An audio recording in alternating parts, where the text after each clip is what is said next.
So the interesting thing is our first media clip went so well that I started getting questions. So one of those questions was, am I a collector? I have a few pieces in my home. I never really considered myself a collector. So do I now have a collection? And so one of the things that I shared is one of the stories that I encountered, experience that I encountered in one of my first meetings with an artist. And he said, okay, so you like art? Are you a collector? Are you an enthusiast? Are you a collector? And I said, well, no, I just like art. I like going to exhibits. I like going to shows and looking at art. And if I occasionally see a piece that I like, I will go ahead and buy it.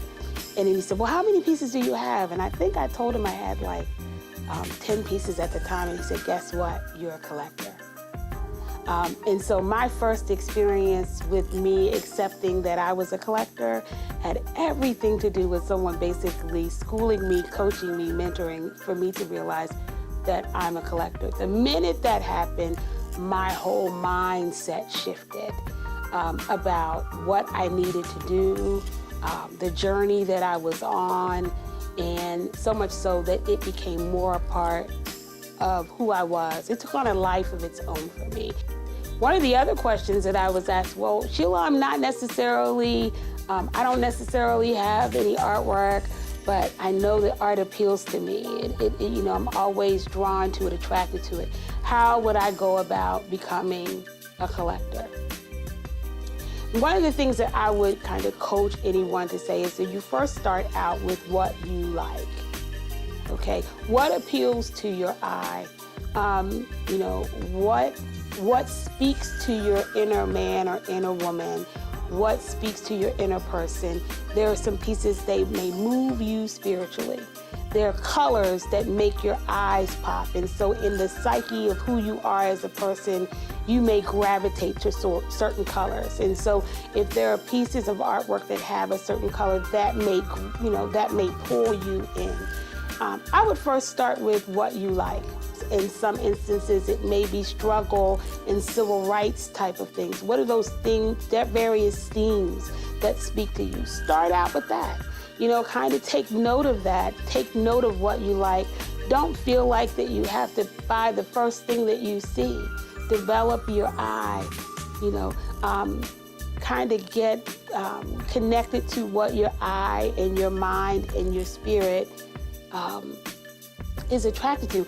Don't mean to sound hokey. I don't want it to sound like hokey and deep and all of that, but just what you react to as a person that brings out something in you that you like, that every time you look at that piece, you are attracted to that piece.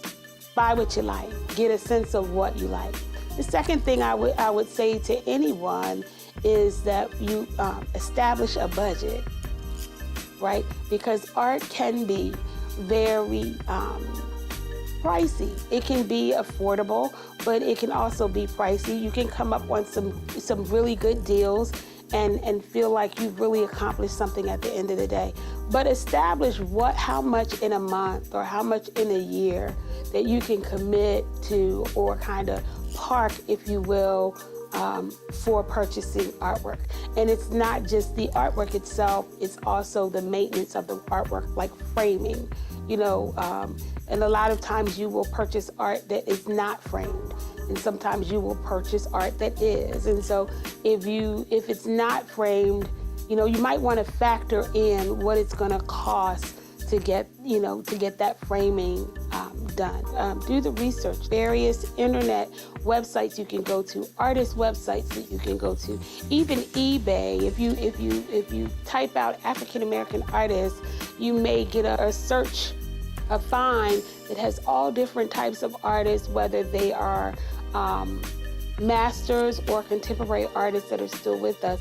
So do your research, make the calls. Artwork is just as much a wealth builder in the sense of stocks and bonds and items that appreciate with value over time.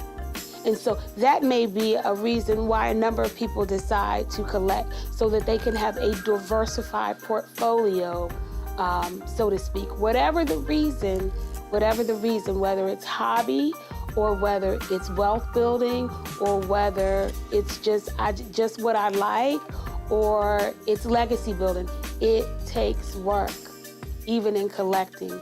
Doing the research is necessary. Budgeting is necessary, and fine-tuning your eye is necessary. And also documenting and caring for the work is necessary.